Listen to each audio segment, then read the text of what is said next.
Friends, welcome back to my channel. मैं आपके लिए लेकर आई हूँ सुपर टेट का पेपर, प्रीवियस ईयर पेपर। आप इसे देख सकते हैं और सेक्शन ए मैंने लिया हुआ है। और आप चाहें तो इससे एनालिसिस कर सकते हैं कि किस टाइप का पेपर आता है। एनालिसिस काहे के लिए, आप सिर्फ इसे देख सकते हैं कि किस टाइप का पेपर आता है सुपर टेट का। चलिए देख लेते हैं। यदि आपको वीडियो पसंद आए तो इसे लाइक सब्सक्राइब जरूर करिएगा, यदि पसंद आए तो। और नहीं पसंद आए तो आप इसे डिसलाइक ज़रूर कर सकते हैं। ओके, चलिए चलिए देख लेते हैं। ये है पेपर। ये देखिए, इस टाइप के क्वेश्चन आते हैं सुपर टेट में। कृदंत प्रत्यय, ये फर्स्ट पे क्वेश्चन है। कृदंत प्रत्यय किन शब्दों के साथ जुड़े हैं। क्या है, मैंने एकदम ओरिजिनल पेपर लिया हुआ है, इसलिए ये पेपर इतना अच्छे से साफ नहीं दिखाई दे रही। यदि आप कमेंट बॉक्स में बताएंगे कि आपको ज़्यादा समझ नहीं आ रहा था तो मैं इसे ज़रूर ही कोशिश करूँगी कि ये इसे बड़ा टाइप करके भी आपको क्वेश्चन प्रोवाइड करवा सकूँ।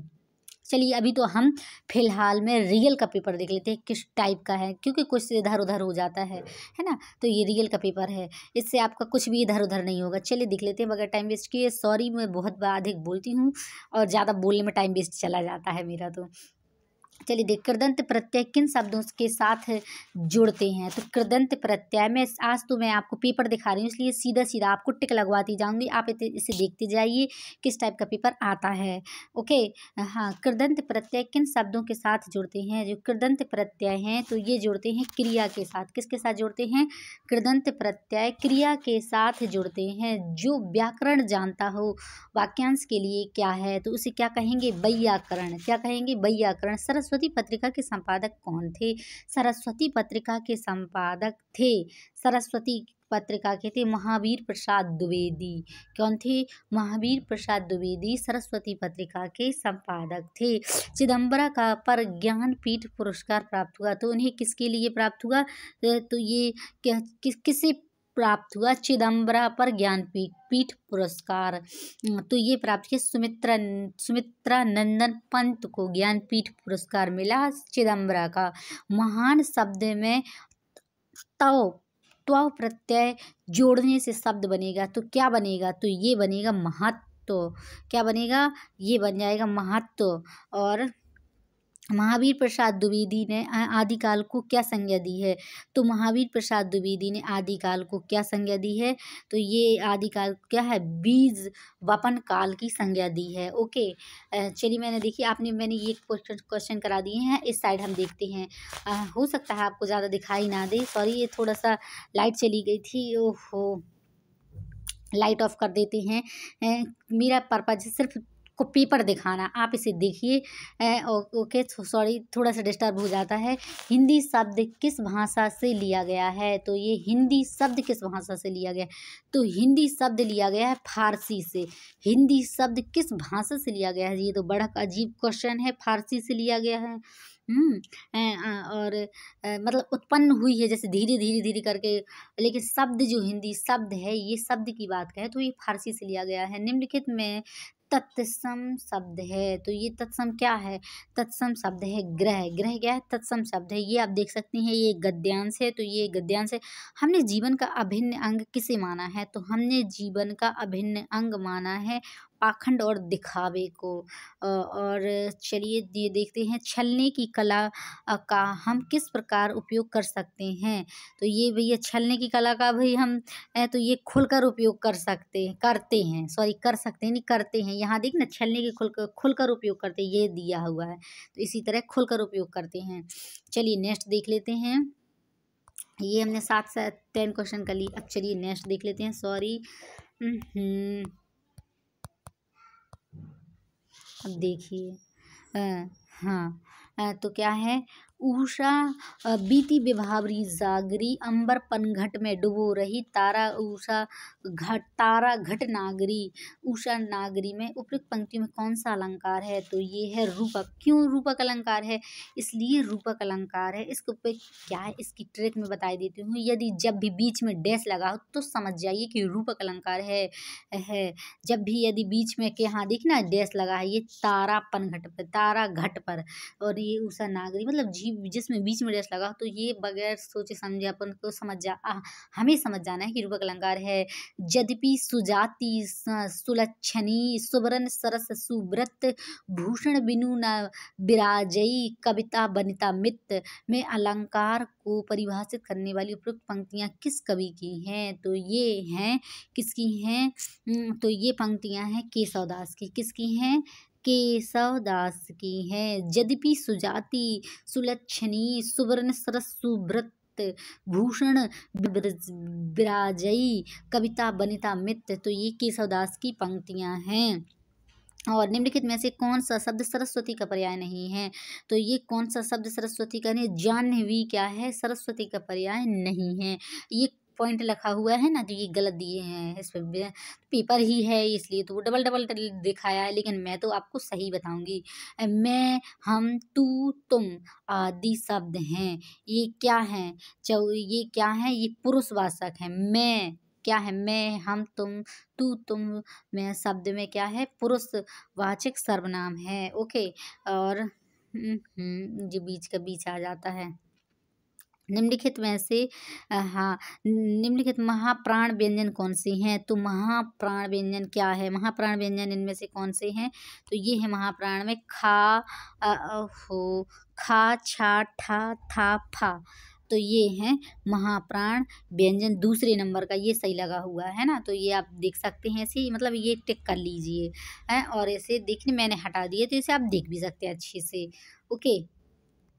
जब प्रथम शब्द संख्यावाची और द्वितीय शब्द संज्ञा हो तो कौन सा समास होगा? तो कौन सा समास होगा? जब प्रथम संख्यावाची की बात आ जाए, क्या इसकी बात आ जाए? संख्यावाची की बात आ जाए तो द्विगु समास होगा। क्या होगा? द्विगु समास। तुम मांसहीन तुम रक्तहीन हे अस्थिहीन तुम अस्थि शेष तुम अस्थिहीन तुम शुद्ध बुद्ध आत्मा केवल हे चिर पुराण है चिर नवीन। तो इसमें कौन सा अलंकार होगा? तो इसमें कौन सा अलंकार होगा? ये है विरोधाभास। क्या है? तुम मांसहीन तुम रक्तहीन हे अस्थि शेष तुम अस्थि शेष तुम अस्थिहीन तुम शुद्ध बुद्ध आत्मा केवल हे चिर पुराण है चिर नवीन। तो इसमें कौन सा अलंकार होगा? विरोधाभास। कौन सा अलंकार होगा इसमें? विरोधाभास। कैसे होगा विरोधाभास? क्योंकि क्या है?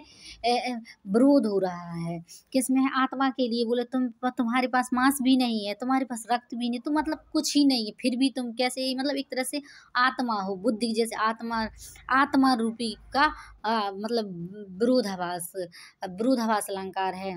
मतलब ये बुराई बताना, एक तरह से कह देना कि तुम आत्मा हो, तुम्हारे पास ये रक्तहीन हो, तुम मांसहीन हो, तुम अस्थिहीन हो, है ना। तो ये चीज़ है।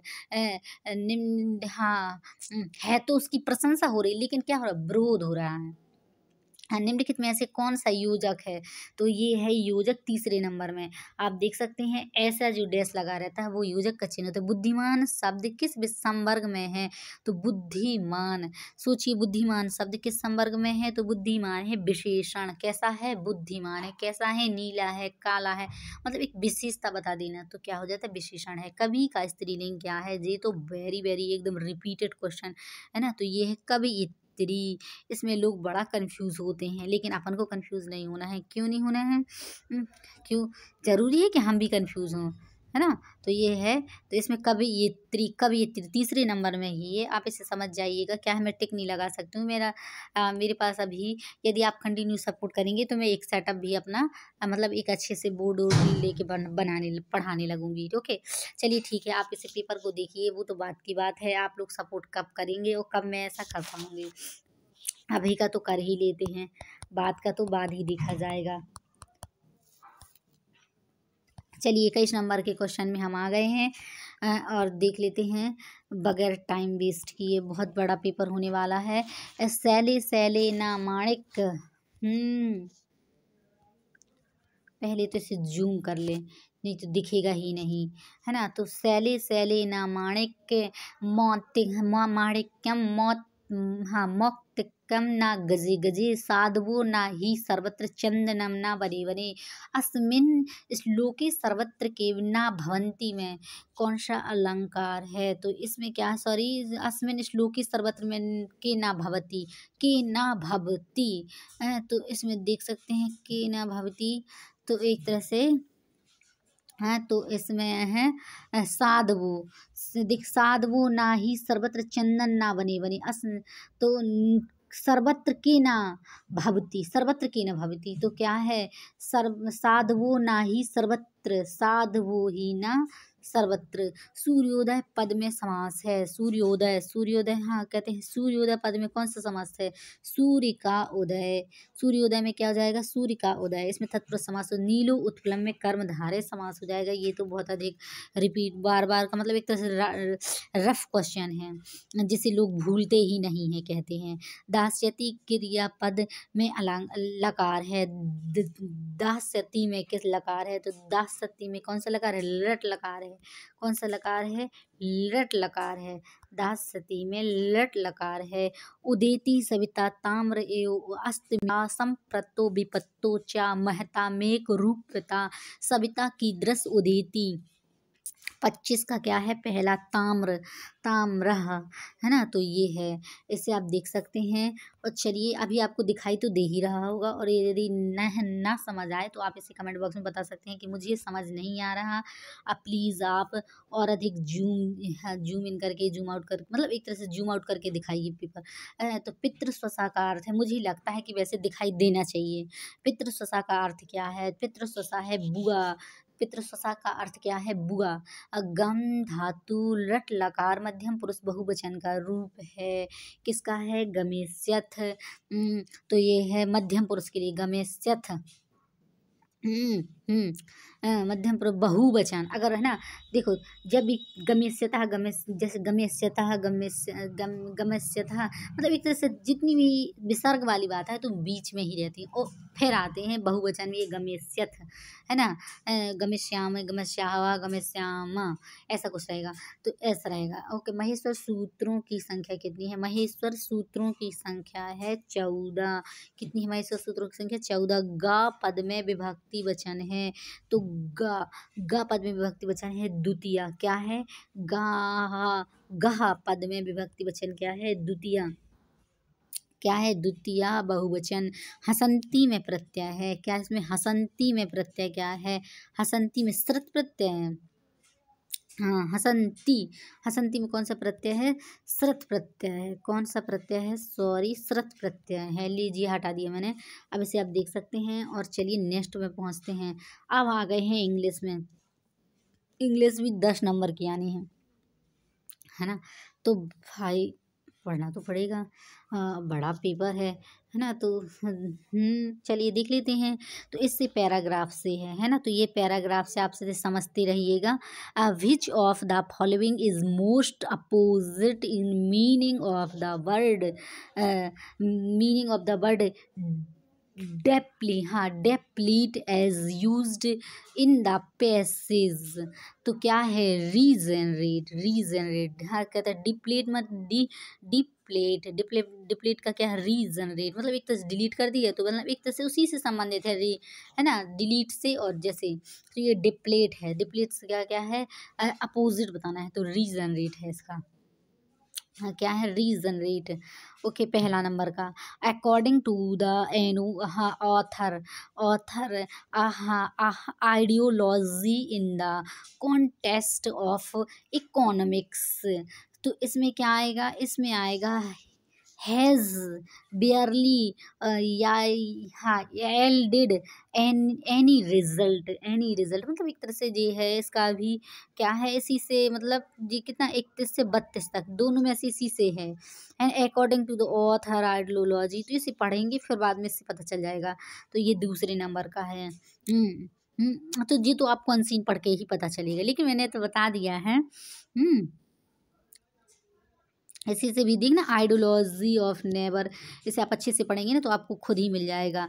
तो हैज़ barely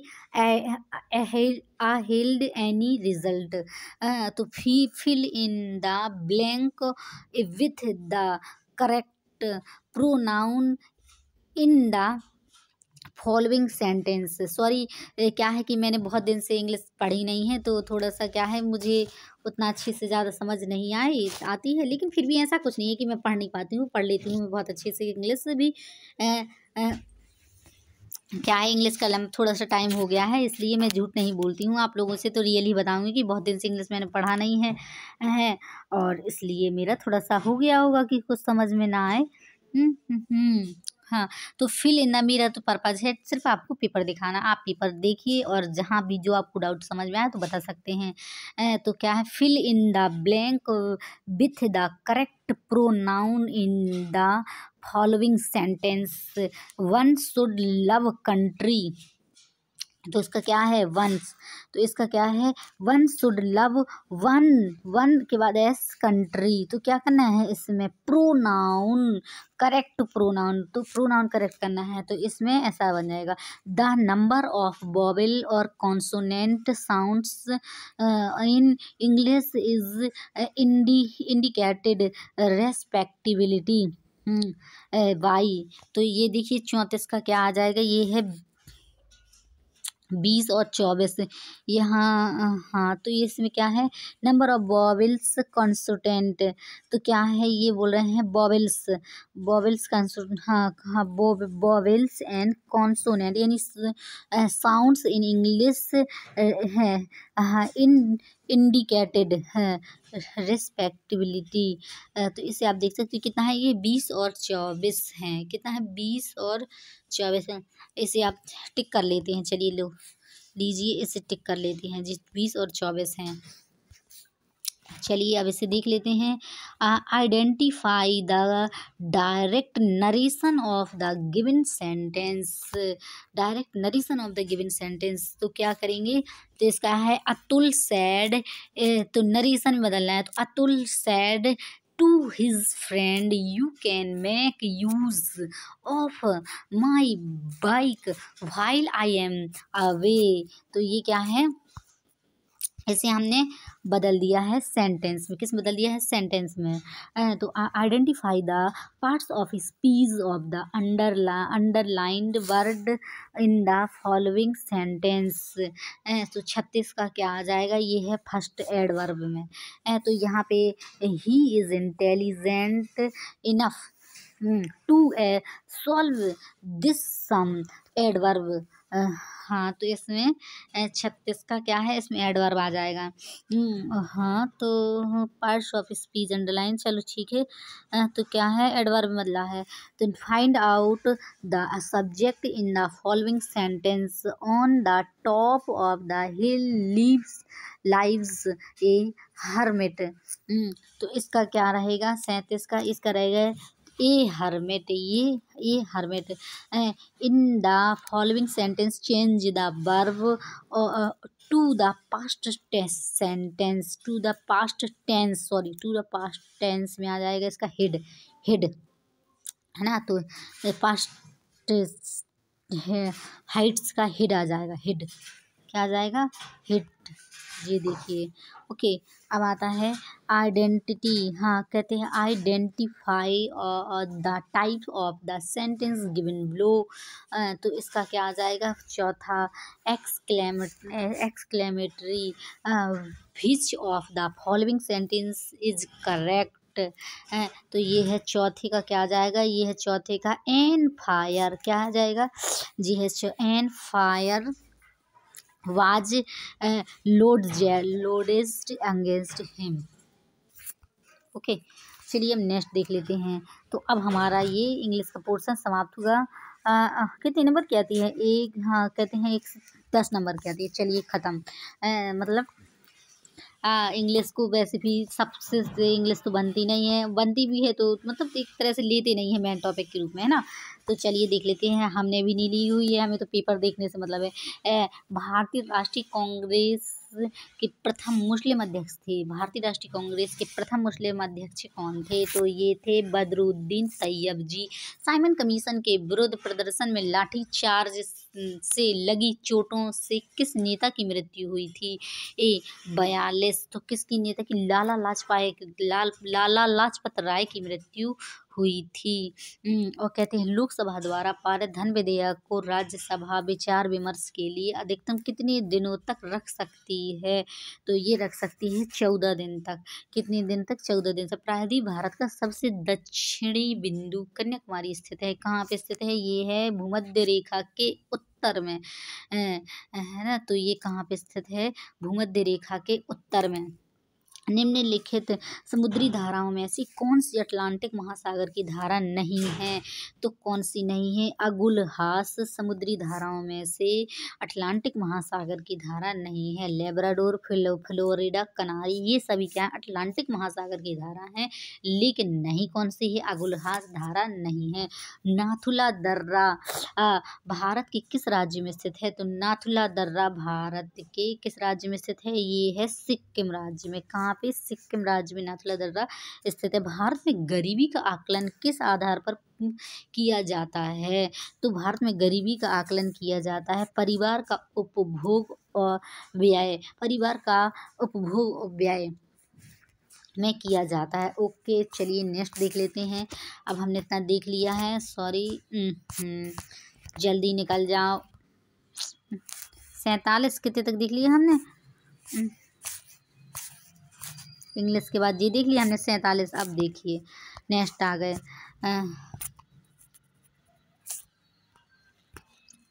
चलिए स्पीड से देख लेते हैं। हाँ, कहते हैं भारत के संविधान सभा के पहले अध्यक्ष कौन थे? भारत के संविधान सभा के पहले अध्यक्ष कौन थे? तो भारत के संविधान सभा के पहले अध्यक्ष थे, कौन थे पहले अध्यक्ष? सोचिए आप अपनी तरफ से। तो ये थे अस्थायी अध्यक्ष थे सच्चिदानंद, डॉक्टर सच्चिदानंद सिन्हा भारतीय संविधान सभा के पहले अध्यक्ष थे, पहले, है ना। लेकिन अस्थायी तो वही थे, तो पहले ही माने जाएंगे। काकोरी षड्यंत्र किस वर्ष माना जाता है? तो ये माना जाता है 1925 से। भारत में अवस्थापित होने वाला प्रथम राष्ट्रीय उद्यान है, तो क्या है? राष्ट्रीय उद्यान भारत में स्थापित होने वाला प्रथम राष्ट्रीय उद्यान है जिम कॉर्बेट राष्ट्रीय उद्यान। भ्रमित करते रहते हैं। निम्नलिखित में से कौन सा कथन शिक्षण के संदर्भ में सही नहीं है? तो 51 का क्या हो जाएगा? शिक्षण के संदर्भ में सही नहीं है। तो शिक्षण केवल कक्षा तक, केवल वाली बात आ जाए तो यहीं से जी गलत हो जाता है ना। तो ये सोच लीजिए। प्राथमिक विद्यालयों मिड डे मील, हाँ, प्राथमिक मिड डे मील कार्यक्रम आरंभ, हाँ, कहते हैं कार्यक्रम आरंभ करने का प्रमुख कारण क्या है? तो क्या है इसका? ये है नामांकन संख्या बढ़ाना। नामांकन संख्या प्रमुख कारण है। उद्दीपन अनुक्रिया सिद्धांत का प्रतिपादन किसने किया? उद्दीपन अनुक्रिया, ये तो सभी जानते हैं, थॉर्नडाइक का संबंध उद्दीपन अनुक्रिया से संबंध है।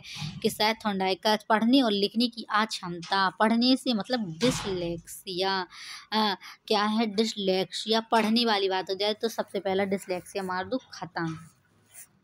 अब आता है, चलिए नेक्स्ट देख लेते हैं। तो अब आता है 56 में। तो अब ये दिख नहीं रहा उतने अच्छे से, लेकिन मुझे तो दिख रहा है।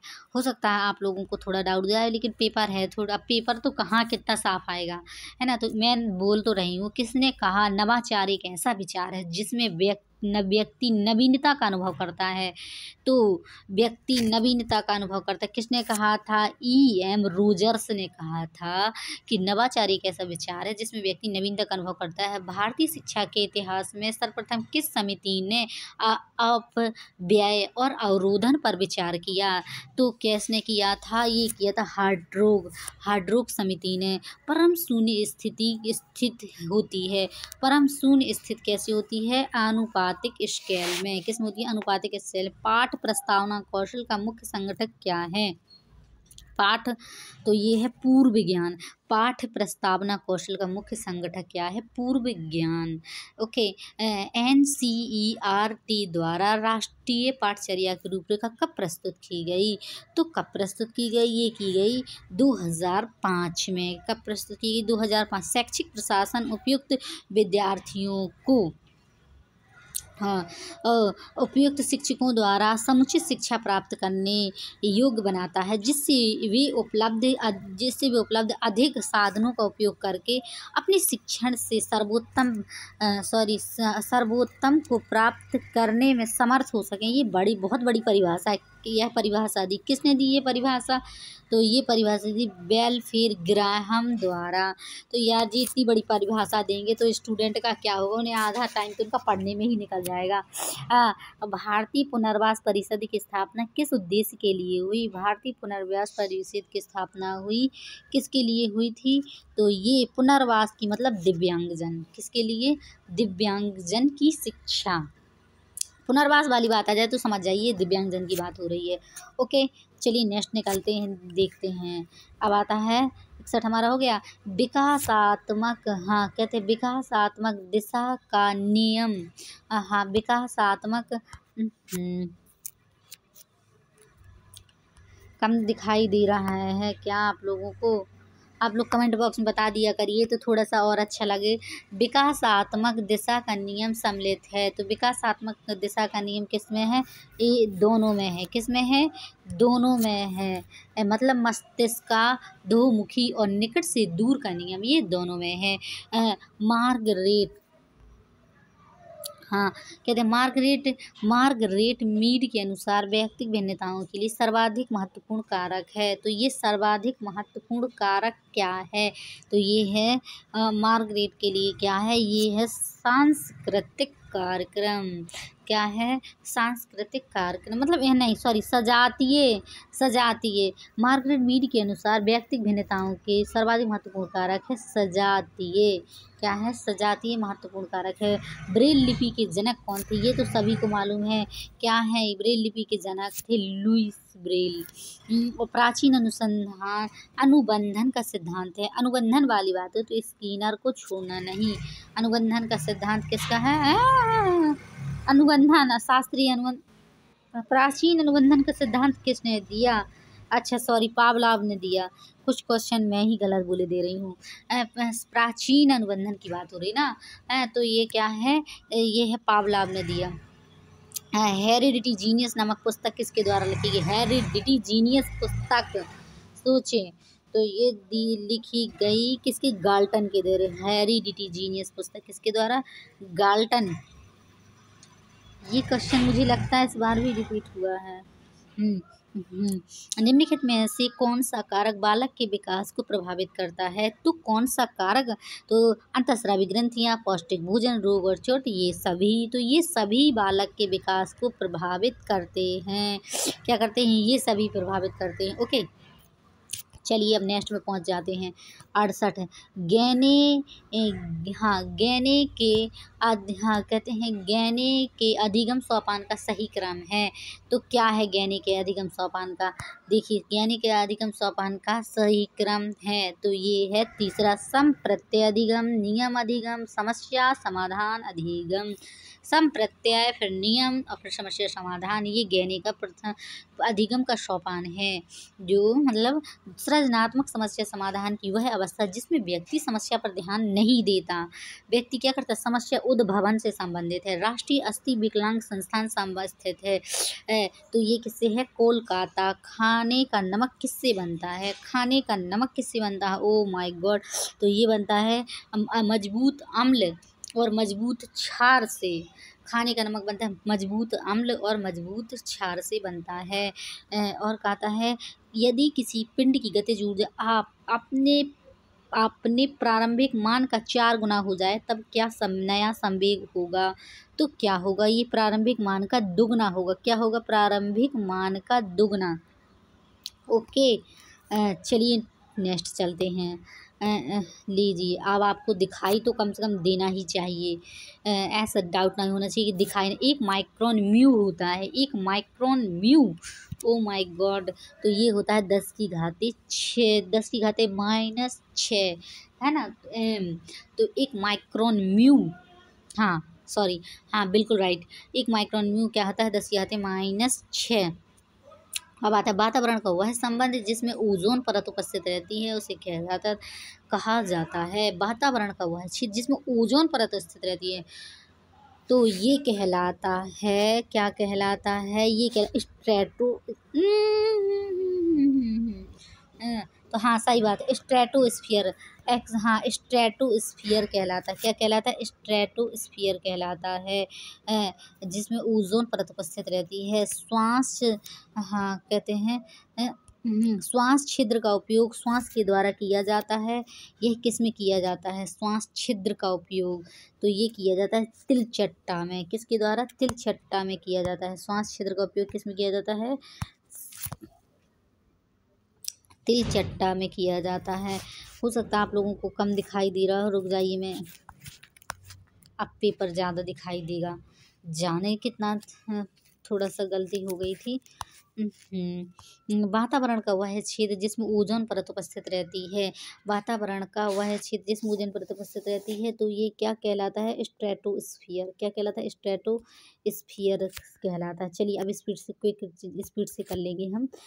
श्वास छिद्र का उपयोग तिलचट्टा का, सरल रेखा पर गतिशील किसी कण की स्थिति x समय के साथ x बराबर 6t² - 5t के अनुसार बदलती है। जहाँ x मीटर में 8t सेकंड में है, तो कण का प्रारंभिक वेग होगा 77 का क्या होगा, तो इसका होगा -5 सेंटीमीटर, तो 5 मीटर प्रति सेकंड। किसकी कमी से रतौंधी रोग होता है, किसकी कमी से होता है, तो विटामिन ए की कमी से रतौंधी रोग होता है। 4.4 GCO2 का NTP का आयतन होगा, तो ये किसका होगा, हाँ तो ये होगा 2.24L। ओके। हाँ इनमें से सबसे कमजोर क्षीण बल कौन सा है, इनमें सबसे कमजोर क्षीण बल है, कौन सा है, गुरुत्वाकर्षण बल, मतलब सबसे कमजोर बल होता है क्षीण बल, गुरुत्वाकर्षण बताइए। और ये तो बल्कि जिसके कारण अपन चलते फिरते हैं हम लोग, और वो सबसे कमजोर होता है गुरुत्वाकर्षण बल, बड़ी अजीब बात है। ओके चलिए ठीक है।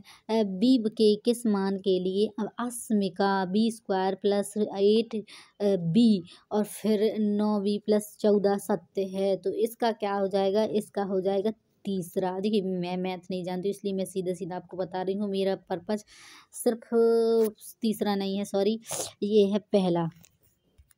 हाँ मेरा पर्पज सिर्फ पेपर दिखाना है, तो ये आप हल करके देख सकते हैं। और हाँ और कहते हैं संलग्न चित्र में AB + AC 5AD तथा AC -AD = 8 है, तो आयत ABCD का क्षेत्रफल होगा, तो क्या होगा 60 वर्ग इकाई, क्या होगा 60 वर्ग इकाई। यदि दो शंकुओं की ऊंचाई 1/4 है, उनके व्यासों के अनुपात 4/5 है, तो उनके आयतनों के अनुपात क्या होगा, तो मेरी ख्याल में ये होना चाहिए बी। हाँ 83 हाँ तो उनके तो ऊंचाइयों का अनुपात, तो उनके व्यासों का अनुपात क्या होगा 83। तो इसका ये है 4 पॉइंट, ये तो मेरा बड़ा डाउट में है, लेकिन इसमें तो इससे आप मुझे डाउट जा रहा है। इसका अनुपात होना चाहिए 1/16, लेकिन ओके आप इसमें तो यही दिखा रहा है, आंसर की में यही दिखा रहा है, तो आप लोगों को भी यही मानना पड़ेगा। 83 का क्या है 1 है। प्रथम इसे हल करके बाद पता चलेगा, वो तो है ना। प्रथम 9 प्राकृतिक अभाज्य संख्याओं का औसत क्या है, प्रथम 9 प्राकृतिक अभाज्य संख्याओं का ये है 11 सही 1/9, 11 से 1/9। अब देख सकते हैं यदि रूट 29 16 = 54 हो, तब 29.16 + 0 .2916 जी, मतलब पूरा देख सकते हैं। इसका क्या आएगा, इसका आएगा 5, हाँ इसका क्या आएगा, इसका आएगा ये 5.9994। तीन संख्याओं का योग इतना है, हाँ 3 संख्याओं का योग इतना है, तो क्या होगा, तो 86 का क्या आएगा, तीसरा आएगा, क्या आएगा तीसरा। इसे आप हल करके ही देख सकते हैं, इसे मैं आप क्या बता सकती हूँ, बताइए आप। तो वो तो आप हल करके ही, कुछ चीज़ें ऐसी होती हैं जो हल करके ही पता चल पाएंगी। देखिए आप इसे देख सकते हैं, समषटभुज का विनियमन वाला है, तो ये भी समषटभुज वाला है, तो इसका पहला आएगा, कितना आएगा पहला 6R। ओके ओके 87 तक मैंने पूरे दिखा दी हैं आपको और अच्छे से देख सकते हैं इसे। और के चलिए नेक्स्ट निकलते हैं। अब आते हैं 88। किसी त्रिभुज के अंतः केंद्र को सुनिश्चित किया जाता है। तो किसी भी त्रिभुज के अंतः केंद्र को सुनिश्चित किया जाता है तो इसका क्या 88 का क्या होगा दूसरा। कोणों के अर्धकोण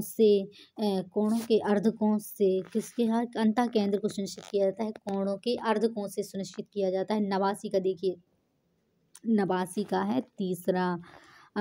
इस यदि इसका मान क्या होगा तो इसका मान होगा 90 का। देखिए 90 का क्या हो जाएगा, 90 का होगा चौथा 700। इसे हल करने पर ही पता चलेगा। 91 का क्या होगा, 91 का भी चौथा। इसे हल करने पर कौन सबसे छोटी भिन्न है, इसे हल करने से पता चलेगा। इसमें देख सकते हैं वृद्धि की जाए तो 92 का क्या होगा, ये दूसरा। और 93 का क्या होगा, 93 का क्या होगा, ओहो 93 का क्या होगा, 93 का भी होगा 93 का तीसरा। हाँ कहते हैं 14 सही 14 सही 11 14 हाँ 14/11। और हाँ अब इसे देख सकते हैं अच्छे से।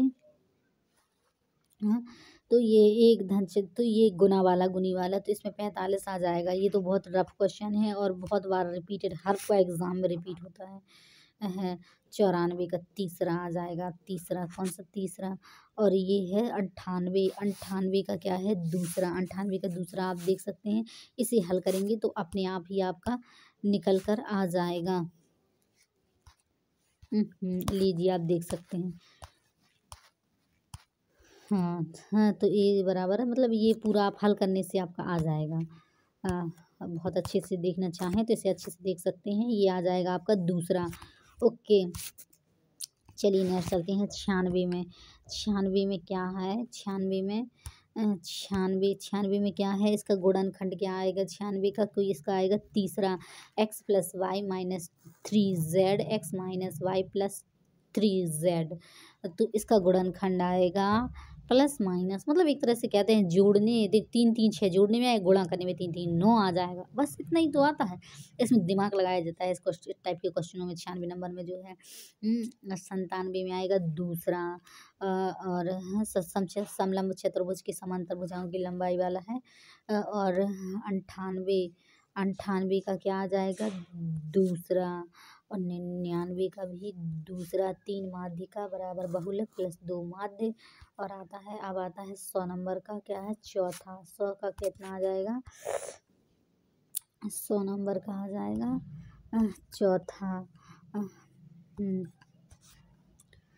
और भारत के 23वें मुख्य निर्वाचन आयुक्त कौन थे, भारत के 23वें मुख्य निर्वाचन आयुक्त सुनील अरोड़ा। मतलब ये करंट से रिलेटेड था 2019 का नहीं। भारत के राष्ट्रीय खेल दिवस मनाया जाता है 29 अगस्त को राष्ट्रीय खेल दिवस मनाया जाता है। अब चलिए नेक्स्ट देख लेते हैं। हाँ बहुत हाँ बुद्ध चरितम महाकाव्य किसने लिखा, बुद्ध चरितम किसने लिखा, ये लिखा अश्व घोष ने। किसने लिखा है, अश्व घोष ने लिखा। विश्व पर्यावरण दिवस 2018 का विषय थीम क्या था, तो ये था प्लास्टिक प्रदूषण को कम करो। ग्लोबल हैप्पीनेस इंडेक्स GRHI 2018 के अनुसार भारत का विश्व में कौन सा स्थान है, 105 का था। 133वां नागपंथ नामक सांप्रदायिक प्रवर्तक कौन थे, तो ये थे मत्येंद्र नाथ। निम्नलिखित में से कौन सा कर्नाटक का लोक नृत्य था, तो कर्नाटक का लोक नृत्य चौथा 107 का है चौथा यक्षगान। 108 कांचीपुरम में कैलाशनाथ मंदिर, शिव मंदिर जिसकी भीतरी दीवारों में रंगों से मूर्तियां बनाई गई, किसने बनवाया था, 108 का क्या है नरसिंह वर्मन सेकंड ने बनवाया था। मिर्ज़ापुर प्रसिद्ध है, किसके लिए प्रसिद्ध है मिर्ज़ापुर, मिर्ज़ापुर प्रसिद्ध है, मिर्ज़ापुर कजरी के लिए प्रसिद्ध है। किसके लिए प्रसिद्ध है, कजरी के लिए। मिर्ज़ापुर जो है वह कजरी के लिए प्रसिद्ध है। किसके लिए? कजरी के लिए। आप इसे देख सकते हैं, लीजिए आप इसे अच्छे से जूम कर लीजिए, और कजरी के लिए प्रसिद्ध है, ये सुन भी लीजिए। अब नेक्स्ट आता है, निम्नलिखित में से किस राज्य में भारत का 100वां एयरपोर्ट स्थित है? तो ये भारत का 100वां एयरपोर्ट स्थित कहाँ पे है? ये है सिक्किम में। कहाँ पे है? सिक्किम में। केंद्रीय ग्लास एवं सिरेमिक अनुसंधान संस्थान स्थित है। तो ये है खुर्जा में। वर्ष 2018 का रेमन मैगसेसे पुरस्कार किसे प्रदान किया गया? तो रेमन मैगसेसे पुरस्कार किसे प्रदान किया गया?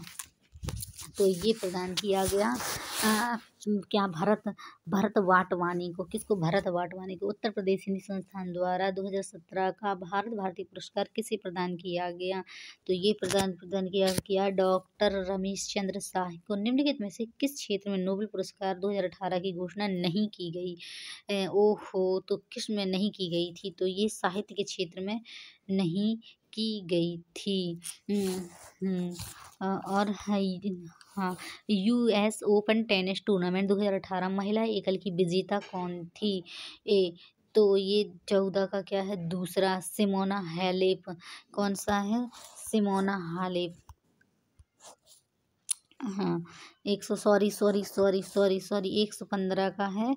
115 का नाओमी ओसाका। सॉरी, गलत हो जाता है। हाँ, और 65वीं राष्ट्रीय फिल्म पुरस्कारों में वर्ष 2017 के लिए सर्वश्रेष्ठ फीचर फिल्म का पुरस्कार किसने जीता? 2016 में किसने जीता? ब्लेज रॉकस्टार ने जीता। 2017 में 65वें राष्ट्रीय फिल्म पुरस्कारों में किसने जीता था? ये जीता था ब्लेज रॉकस्टार। 116 का तीसरा।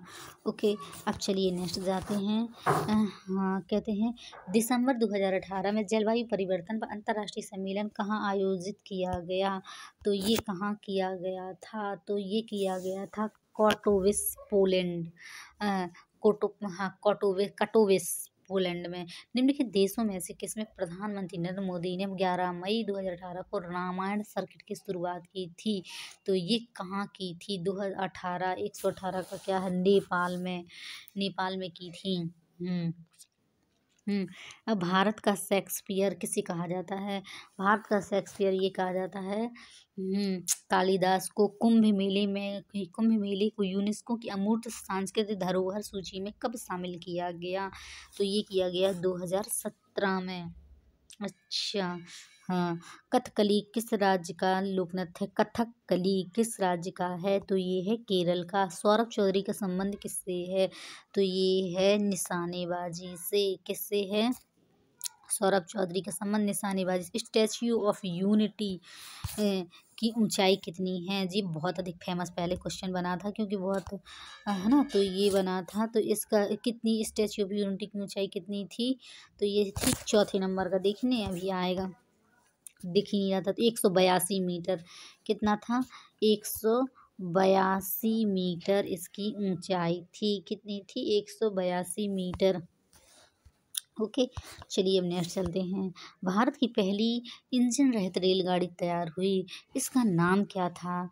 तो इसका नाम क्या था भारत की पहली रेलगाड़ी? तो ये ट्रेन 18 मार्च 2018 तक भारत का सबसे तेज सुपर कंप्यूटर निम्नलिखित में से कौन सा है?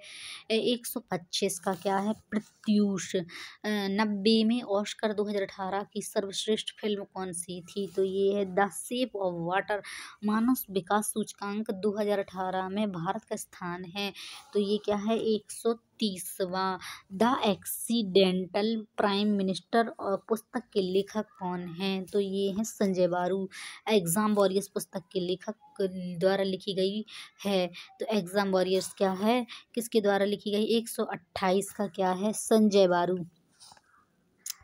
हैं। प्राइम मिनिस्टर द्वारा लिखी गई। प्राइम मिनिस्टर पुस्तक के लेखक कौन हैं? तो इसके हैं संजय बारू। एग्जाम वॉरियर्स पुस्तक किसके द्वारा लिखी गई? 129 का नरेंद्र मोदी द्वारा। मिल्कमैन पुस्तक के लेखक हैं। वाह, बहुत अच्छे करंट के क्वेश्चन आए थे, अपडेटेड एकदम। जीवन कौशल का मुख्य उद्देश्य क्या है? जीवन कौशल का मुख्य उद्देश्य चुनौतियों एवं मांगों के अनुसार योग्यता का विकास करना। अभिप्रेरणा की मूल प्रवृत्ति सिद्धांत के प्रतिपादक हैं।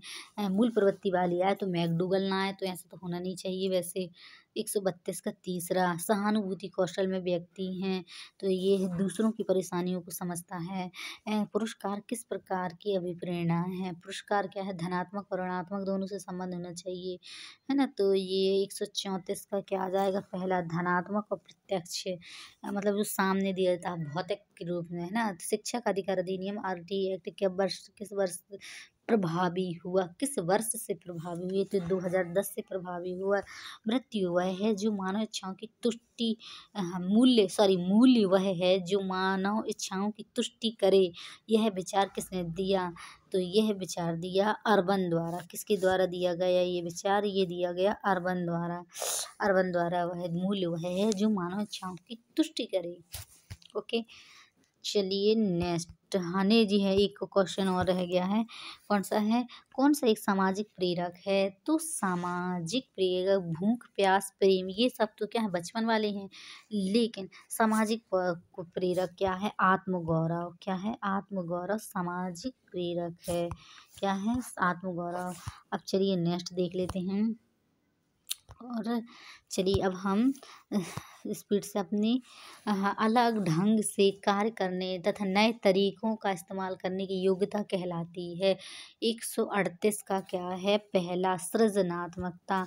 क्या कहलाता है? नए तरीकों का इस्तेमाल करने, तो ये कहलाती है सृजनात्मकता। व्यावसायिक निर्देशन का प्रयोग सर्वप्रथम किसने किया? व्यावसायिक निर्देशन का प्रयोग सबसे पहले किया था पारासन ने। NCERT ने शैक्षिक संदर्भ में निम्नलिखित मूल्यों में से किसको स्वीकार किया? 140 का क्या? उपरोक्त सभी को। और ये है रीजनिंग का क्वेश्चन, तो ये रीजनिंग का क्वेश्चन इसमें आएगा। पुत्री ए बी की बहन है, मतलब ए बी की बहन है, सी बी की माँ है। ए बी की बहन हो गई और सी माँ हो गई, बी की माँ हो गई, तो इन दोनों की माँ हो गई। और डी सी का पिता है, डी पिता है, मतलब क्या है? तो क्या है? सी माँ हो गई और डी पिता है, तो ये पति पत्नी हो गया। तो एक तरह से ई डी की माँ है, तो ए और डी से कैसे संबंधित है? तो ये है पुत्री। अब ये हल करेंगे ना अच्छे से, तो 141 का हमें निकल जाएगा पौत्री। पौत्री क्या आ जाएगा? पौत्री निकल आएगा। अच्छे से जब लगाएंगे तो बहुत अच्छे से आ जाएगा। निम्नलिखित में से प्रश्नवाचक चिन्ह के स्थान पर क्या आना चाहिए? तो ये आना चाहिए, तो ये आना चाहिए। जैसे इस तरह देखना, ये वर्ग है। 169 कितने का है? 13 का है। और कहते हैं 121 कितने का है? ये, तो इस एम का क्या हो? 13 और के का क्या होगा? 11। तो इसी तरह ये हो गया। जे का क्या होगा? जे कितने में नंबर में आता है ये सोचो अपने मन से, उसी तरह ये आ जाएगा, है ना। तो हाँ, इस तरह इसको भी हल कर सकते हैं। राहुल, ये पूरा जीके का है, एकदम इजी है।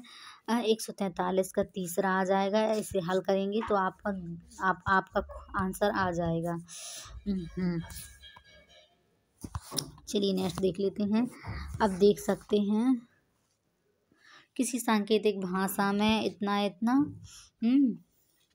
144 का क्या आ जाएगा? पहला कैसे आ जाएगा? इसी से दिखाने क्या है? एंड का क्या होगा? एंड का कैसा होगा? 358 का गुड एंड बैड हो गया। और एंड के लिए कौन सी प्रयुक्त होगी? तो पहले इनसे काटा जाता है ना, फिर एंड रह जाएगा, तो इसमें आ जाएगा 8।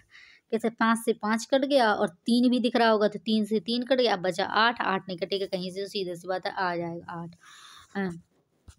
हाँ, और इसका क्या आ जाएगा? हाँ, तो इसमें क्या है? एफ। हाँ, कहते हैं ओ के बाद क्या? ओ 15 जी आ गया, 16 आर, 18 जी, 19 20 में आ जाएगा जी। मतलब एक एक बढ़ता जा रहा, तो इस तरह इसका आ जाएगा 145। 145 का कितना आ जाएगा? सोचिए जल्दी स्पीड से। हाँ, तो 145 का कितना आ जाएगा? 145 का हमारा आ जाएगा CVN। हाँ, CVN SVNZ। बिट का विस्तृत रूप क्या है? 146 का क्या है? बिट का विस्तृत रूप है बाइनरी डिजिट VLE का विस्तृत रूप क्या है? 147 का है वर्चुअल लर्निंग एनवायरनमेंट। आईसीटी का उद्देश्य क्या है? 148 का क्या है? स्मार्ट स्कूलों की स्थापना करना, शिक्षकों की क्षमता बढ़ाना। ये आईसीटी का हाँ उद्देश्य है। स्मार्ट स्कूलों की स्थापना करना, शिक्षकों की क्षमता बढ़ाना, ये दोनों उद्देश्य हैं। वाह। स्पैम होता है। स्पैम क्या होता है? स्पैम अवांछित संदेश होते हैं। निम्नलिखित में से प्राइमरी मेमोरी कौन सी है? 150 का क्या है? रोम। रोम क्या है? प्राइमरी मेमोरी है। ओके, अब हमारे पूरे कंप्लीट हो चुके हैं। Okay, bye, take care. और यदि आपको वीडियो पसंद आया हो तो लाइक सब्सक्राइब जरूर करिएगा। मिलते हैं नेक्स्ट वीडियो में।